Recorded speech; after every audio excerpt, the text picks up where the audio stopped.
Hi ಎಲ್ಲರಿಗೂ ನಮಸ್ಕಾರ. ಇವತ್ತು ನಾವು ಮಾವಿನ ಹಣ್ಣಿನ ಕೇಸರಿ ಮಾಡುತ್ತಿದ್ದೀವಿ. ಕೇಸರಿ ಬಾತ್ ಮಾಡುತ್ತಿದ್ದೀವಿ. ಆದ್ದರಿಂದ ಈ ಸೀಸನ್ನು ಮಾವಿನ ಹಣ್ಣಿನ ಸೀಸನ್ ಅಲ್ಲವೇ? ಆದ್ದರಿಂದ ನಾವು ಮಾವಿನ ಹಣ್ಣಿನ ಕೇಸರಿ ಬಾತ್ ಮಾಡ್ತಿದ್ದೀವಿ. ಇದು ನಮ್ಮ ಅಜ್ಜಿ ಮಾಡ್ತಿದ್ದಾರೆ. ನಾವು ಇಂಗ್ರೀಡಿಯೆಂಟ್ಸ್ ನೋಡೋಣ. ಚಿರೋಟಿ ರವೆ 1 ಬಟ್ಲು, ಗೋಡಂಬಿ ದ್ರಾಕ್ಷಿ ಸ್ವಲ್ಪ, 2 ಲವಂಗ, 1.5 ಕಪ್ ಸಕ್ಕರೆ, 1 ಕಪ್ ತುಪ್ಪ, 1 ಕಪ್ ಮಾವಿನ ಹಣ್ಣಿನ ಪಲ್ಪ್, ಒಳ್ಳೆ ಹಣ್ಣಾಗಿರಬೇಕು, ಅದ್ರ ಪಲ್ಪ್ ತೊಗೋಬೇಕು, ಏಲಕ್ಕಿ ಪುಡಿ, ಪಚ್ಚಕರ್ಪೂರ.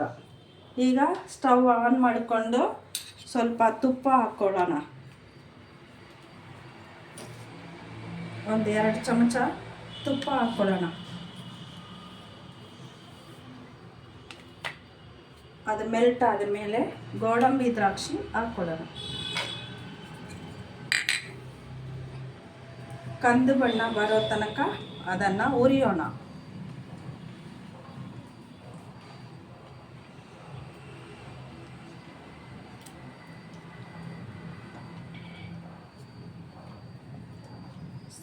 ಸ್ಟವ್ ಸಣ್ಣ ಉರಿನಲ್ಲಿದ್ದರೆ ಒಳ್ಳೆಯದು.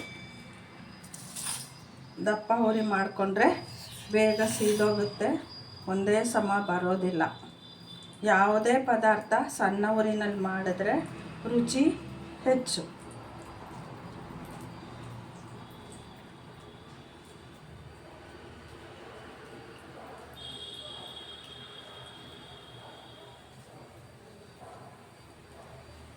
ಇದು ನಾವು ಮೊದಲನೇದಾಗಿ ಮಾಡ್ತಾ ಇರುವುದು. ಆದ್ದರಿಂದ ಸಿಹಿಯಿಂದ ಪ್ರಾರಂಭ ಮಾಡೋಣ ಅಂತ.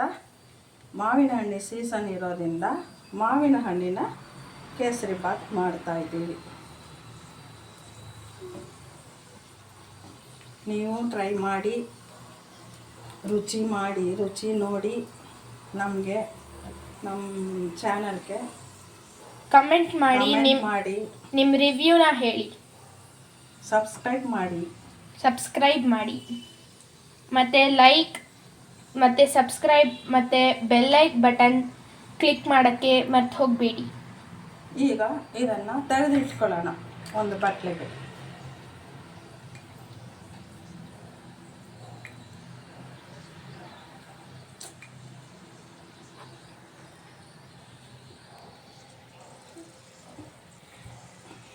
ನಮ್ಮ ಮನೆಯಲ್ಲಿ ಒಂದು ಪುಟಾಣಿ ಪಾಪು ಇದೆ, ಅದು ಎದ್ದು ಬಿಟ್ಟಿದೆ.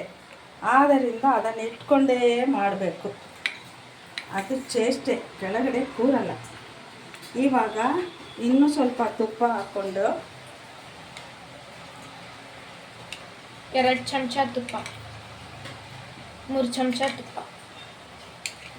ಹಾಕ್ಕೊಂಡು 4 ಚಮಚ ಈ ಚಿರೋಟಿ ರವೆ 1 ಕಪ್ ಇಟ್ಕೊಂಡಿದ್ದೀವಲ್ವ, ದಪ್ಪ ರವೆನ ಹಾಕ್ಕೋಬೋದು, ಚಿರೋಟಿ ರವೆ ಚೆಂದ. ಅದನ್ನು ಹಾಕ್ಕೊಂಡು ಹುರ್ಕೊಳ್ಳೋಣ ಘಮ ಬರೋ ತನಕ.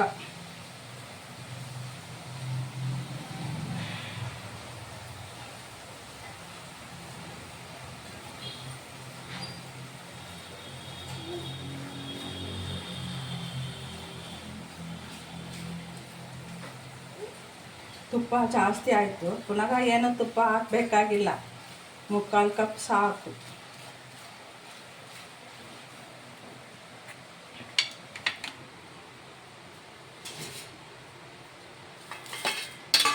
ಇದನ್ನು ಸ್ವಲ್ಪ ಕಂದು ಬಣ್ಣ ಬರೋ ತನಕ, ಘಮ ಬರೋ ತನಕ ಮಾಡಿಕೊಂಡು ಒಂದು ಪ್ಲೇಟಿಗೆ ಟ್ರಾನ್ಸ್ಫರ್ ಮಾಡ್ಕೋಬೇಕು.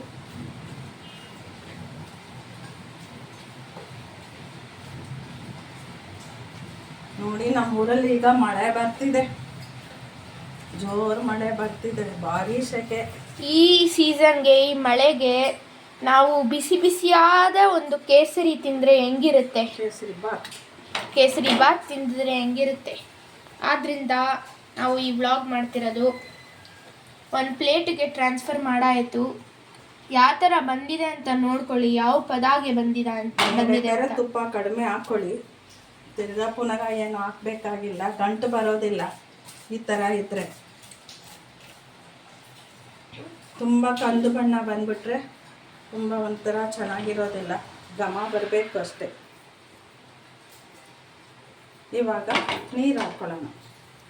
ಈ ಮಾವಿನ ಹಣ್ಣು ಪಲ್ಪ್ ಮಾಡಿರೋ ಜಾರಲ್ಲಿ ವೇಸ್ಟ್ ಆಗುತ್ತಲ್ಲ, ಸ್ವಲ್ಪ ನೀರು ಹಾಕ್ಕೊಂಡಿದ್ದೀನಿ. ಅದನ್ನೇ ಇಲ್ಲಿ ಹಾಕ್ಕೊಳ್ಳೋಣ. ಇನ್ನು ಸ್ವಲ್ಪ ನೀರು ಹಾಕ್ಕೊಳ್ಳೋಣ. ನೀರು 1 ಕಪ್ ಅಳತೆ ಸಾಕು. ನಾವು ಸಾಮಾನ್ಯ ನಮ್ಮ ಅಡುಗೆನಲ್ಲಿ ನಾನು ಕಣ್ಣಳತೆನೇ ಮಾಡೋದು, ಆದ್ದರಿಂದ ಕರೆಕ್ಟಾದ ಮೆಷರ್ಮೆಂಟ್ ನೀರು ಹೇಳಕ್ಕೆ ಗೊತ್ತಾಗ್ತಾ ಇಲ್ಲ. 1 ಕಪ್ ಅಷ್ಟು ಹಾಕ್ಕೊಂಡಿದ್ದೀನಿ. ಈ ಕಪ್ಪಲ್ಲಿ ಕಾಲು, ಈ ಕಪ್ಪು ಚಿರೋಟಿ ರವೆ ಕಪ್ಪಲ್ಲೇ 1/4 ಕಪ್ ಹಾಕ್ಕೊಂಡ್ರೆ ಸಾಕು. 1/4 ಕಪ್ಪು ಈ ಕಪ್ಪಲ್ಲಿ.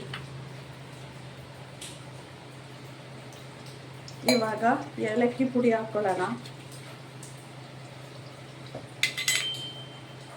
ಒಂದು ಸ್ವಲ್ಪ ಪಚಕ ಕೂಡ, ಜಾಸ್ತಿ ಹಾಕ್ಬಾರ್ದು, ಕಹಿ ಬಂದ್ಬಿಡುತ್ತೆ. 1 ಪಿಂಚ್ ಅಷ್ಟೇ ಪ್ರಮಾಣ ಹಾಕೋಬೇಕು.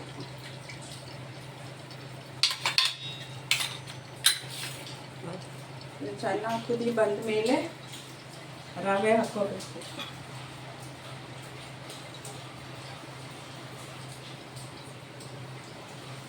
ಕುದಿ ಬಂದಮೇಲೆ ಈ ಚಿರೋಟಿ ರವೆ ನಾವು ಹುರಿದಿರೋದು ನಾವು ಇಟ್ಟಿದ್ದೀವಲ್ವಾ, ಅದನ್ನೇ ಇದಕ್ಕೆ ಪ್ಯಾನ್ಗೆ ತಿರ್ಗಾ ಟ್ರಾನ್ಸ್ಫರ್ ಮಾಡ್ಕೋಬೇಕು. ಕುದಿಯೋ ನೀರಿಗೆ ಹಾಕೋಬೇಕು. ನೀರು ಚೆನ್ನಾಗಿ ಕುದಿಬೇಕು.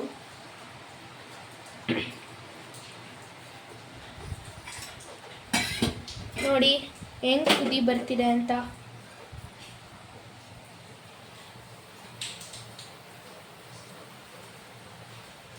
ಇವಾಗ ರವೆ ಹಾಕ್ಕೊಳ್ಳೋಣ.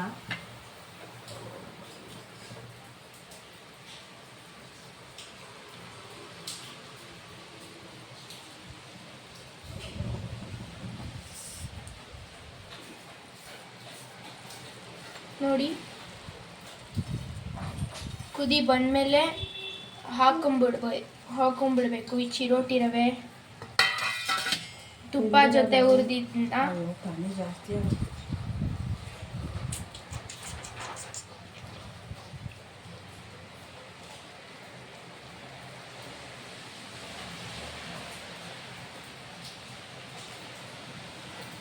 ಥರ ಮಿಕ್ಸ್ ಮಾಡ್ಕೊತಿರ್ಬೇಕು.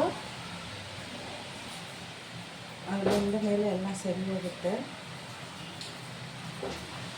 ಈ ಥರ ಮಿಕ್ಸ್ ಮಾಡ್ತಾನೆ ಇರಬೇಕಾ? ಅದೇ ಗಂಟಾಗುತ್ತೆ. ಮಳೆ ಗಾಳಿ ಜೋರಾಗಿದೆ. ನಿಮ್ಮ ಮನೇಲೂ ಮಳೆ ಸೀಸನ್ ಇಲ್ಲ ವಿಂಟರ್ ಸೀಸನ್ ಆ ಥರ ಇದ್ದರೆ, ಇಲ್ಲ ಚಳಿ ಅನಿಸ್ತಿದ್ರೆ ಈ ಥರ ಮಾಡ್ಕೊಂಡು ತಿನ್ನಿ. ಮತ್ತು ಸ್ವೀಟಾಗೂ ಇರುತ್ತೆ, ಸ್ವೀಟ್ ತಿನ್ನಂಗೂ ಇರುತ್ತೆ. ಬಿಸಿ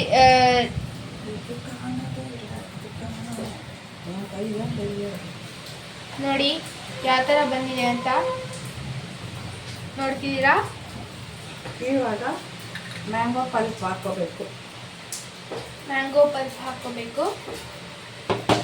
1 ಕಪ್ ಎತ್ತಿಟ್ಟಿದ್ವಿ ಅಲ್ವಾ, ಅದನ್ನ ನಾವು ಈ ಚಿರೋಟಿ ರವೆ ಮತ್ತು ನೀರು ಸೇರಿಸಿದ್ವಲ್ಲ ಅದ್ರ ಜೊತೆ ಹಾಕೋಬೇಕು. ಹಾಕೊಂಡು ಚೆನ್ನಾಗಿ ಮಿಕ್ಸ್ ಆದ ನಂತರ ಸಕ್ಕರೆ ಹಾಕೋಬೇಕು. ಮಿಕ್ಸ್ ಆದ ನಂತರ ಸಕ್ಕರೆ ಹಾಕೋಬೇಕು. ನೋಡಿ ಘಮ ಬರ್ತಿದೆ. ನಮಗೆ ಗೊತ್ತಾಗುತ್ತೆ, ನಿಮಗೆ ಗೊತ್ತಾಗಲ್ಲ.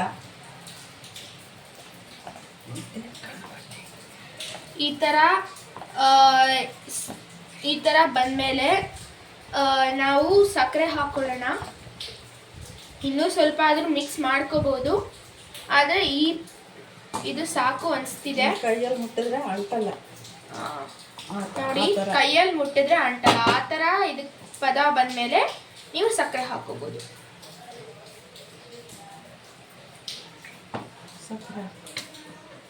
ಸಕ್ಕರೆ ಹಾಕೊಳ್ಳೋಣ. 1 ಕಪ್ ಸಕ್ಕರೆ ಹಾಕೋತೀವಿ. 1.5 ಕಪ್ ಸಕ್ಕರೆ ಹಾಕೋಬೇಕು. ಸ್ವೀಟ್ ಬೇಕು ಅಂದರೆ 2 ಕಪ್ ಹಾಕೊಳ್ಳಿ. ಸ್ವೀಟ್ ಕಮ್ಮಿ ಬೇಕು ಅಂದರೆ 1.5 ಕಪ್ ಹಾಕಿ.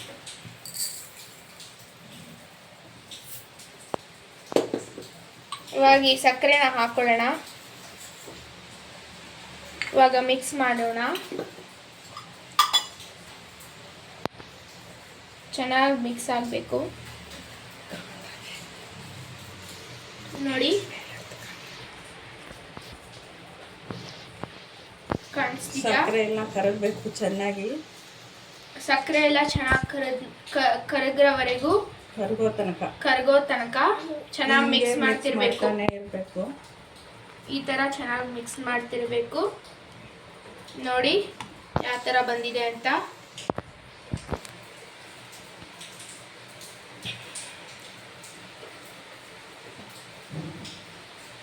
ಇವಾಗ ಈ ಗೋಡಂಬಿ ದ್ರಾಕ್ಷಿ ಫ್ರೈ ಮಾಡಿದ್ದೀವಲ್ಲ ಅದನ್ನು ಹಾಕೊಂಡ್ಬಿಡ್ಬೇಕು.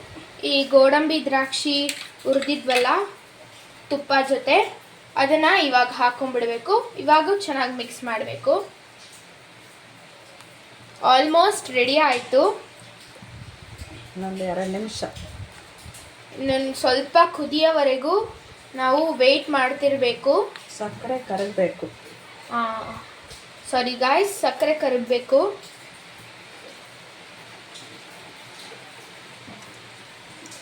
ಈ ಟೈಮಲ್ಲಿ ಸ್ವಲ್ಪ ತುಪ್ಪ ಹಾಕೋಬೋದು.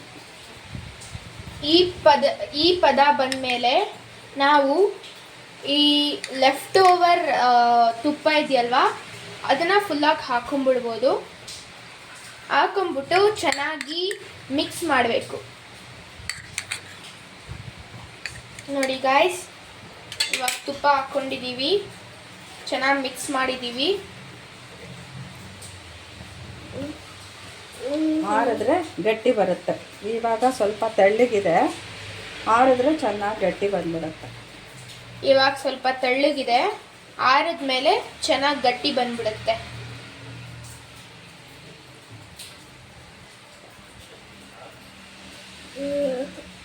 ಇವಾಗ ಮಾವಿನ ಹಣ್ಣ ಕೇಸರಿ ಬಾತ್ ಸವಿಯಲು ಸಿದ್ಧ.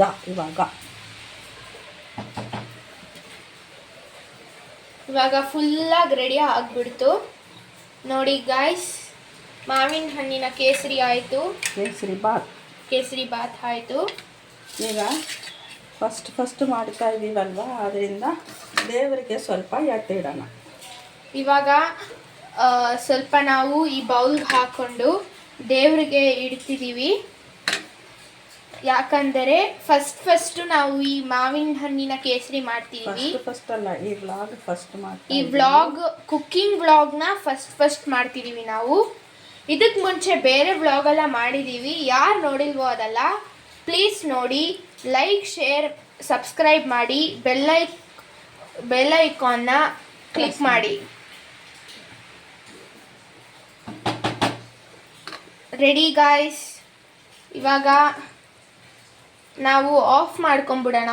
ತುಪ್ಪ ಎಲ್ಲ ಈಚೆ ಬರುತ್ತೆ, ಅದೇ ಪಾದ ನೋಡಿ. ತುಪ್ಪ ಎಲ್ಲ ಈಚೆ ಬರ್ತಿದೆ ಕುದಿಯಂಗೆ ಅಷ್ಟೇ. ಇವಾಗ ರೆಡಿ ಆಗ್ಬಿಡ್ತು ಅಂತ, ಈ ಪದಕ್ಕೆ ಬಂದರೆ ರೆಡಿ ಆಗ್ಬಿಡ್ತು ಅಂತ. ಮತ್ತೆ ಕರೆಂಟು ಬಂತು ನಿಮ್ಗೆ ತೋರ್ಸಕ್ಕೆ. ನೋಡಿ ಗಾಯ್ಸ್, ಕುದಿ ಬರ್ತಿದ್ಯಾ ನೋಡಿ, ತುಪ್ಪ ಎಲ್ಲ ಮೇಲೆ ಬರುತ್ತಲ್ಲ, ಇದೇ ಪದ. ಅಂಟಲ್ಲ. ಇವಾಗ ಏನು ಅಂಟಲ್ಲ. ಈ ಪದ ನಮಗೆ ಮಾವಿನ ಹಣ್ಣಿನ ಕೇಸರಿ ಬಾತ್ ಮುಗೀತು ಅಂತ, ನಮಗೆ ಫಿನಿಶ್ ಅಂತ ನಮಗೆ ಗೊತ್ತಾಗುತ್ತೆ. ಆದ್ದರಿಂದ ನಾವು ಒಂದು ಕಪ್ಪಲ್ಲಿ ಟ್ರಾನ್ಸ್ಫರ್ ಮಾಡ್ಕೊಂಡಿದ್ದೀವಿ. ಆರಂಗೆ ಇದು ಗಟ್ಟಿ ಆಗಿಬಿಡುತ್ತೆ. ಇಲ್ಲಿ ನೋಡಿ ಗಾಯ್ಸ್, ಸ್ವಲ್ಪ ಗಟ್ಟಿ ಆಗ್ತಿದೆ. ಆರಂಗೆ ಗಟ್ಟಿ ಆಗುತ್ತೆ.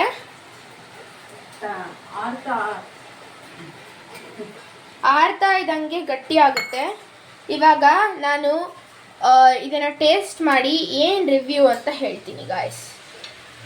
ಸ್ವಲ್ಪ ಆರಬೇಕು, ಆಮೇಲೆ ತಿನ್ನೋಕ್ಕಾಗತ್ತೆ. ಆದ್ದರಿಂದ ಸ್ವಲ್ಪ ಆರಿ ಗಟ್ಟಿ ಪದ ಬಂದಮೇಲೆ ನಾವು ಇದನ್ನು ತಿನ್ನಿ ಟೇಸ್ಟ್ ಮಾಡಿ ನೋಡೋಣ. ನೋಡಿ, ಹಲ್ವಾ ಥರ ಬಂತು. ತುಪ್ಪ ಎಲ್ಲ ಆಚೆ ಬರಬೇಕು, ಅದೇ ಪದ. ನೆಕ್ಸ್ಟ್ ನೀವು ಕಮೆಂಟ್ ಮಾಡಿ ಏನು ಮಾಡೋಣ ಅಂತ, ಅದನ್ನು ನಾವು ಟ್ರೈ ಮಾಡಿ ನೋಡೋಣ. ಆಯಿತಾ? Thank you. ಓಕೆ ಗಾಯ್ಸ್, ಈ ವ್ಲಾಗ್ ಮುಗೀತು. ಬಾಯ್. ಮಾವಿನ ಹಣ್ಣಿನ ಕೇಸರಿ ತಿನ್ಬಿಟ್ಟು ರಿವ್ಯೂ ಕಮೆಂಟಲ್ಲಿ ಹಾಕಿ. ಇವಾಗ ನಾವು ತಗೊಂಡೋಗಿ ದೇವರ ಮನೆಗೆ ಇಡ್ತಿದ್ದೀವಿ ಇದನ್ನ. ಓಕೆ ಗಾಯ್ಸ್, ದೇವರು ನಮಗೆ ಬ್ಲೆಸ್ ಮಾಡಿ. ನೀವು ನಮಗೆ ಲೈಕ್ ಕಮೆಂಟ್ ಮಾಡಿ ಮತ್ತು ಶೇರ್ ಮಾಡಿ ಸಬ್ಸ್ಕ್ರೈಬ್ ಮಾಡಬೇಕು. ಓಕೆ ಗಾಯ್ಸ್, ಈ ವಿಡಿಯೋ ಮುಗೀತಿಲ್ಲೇ.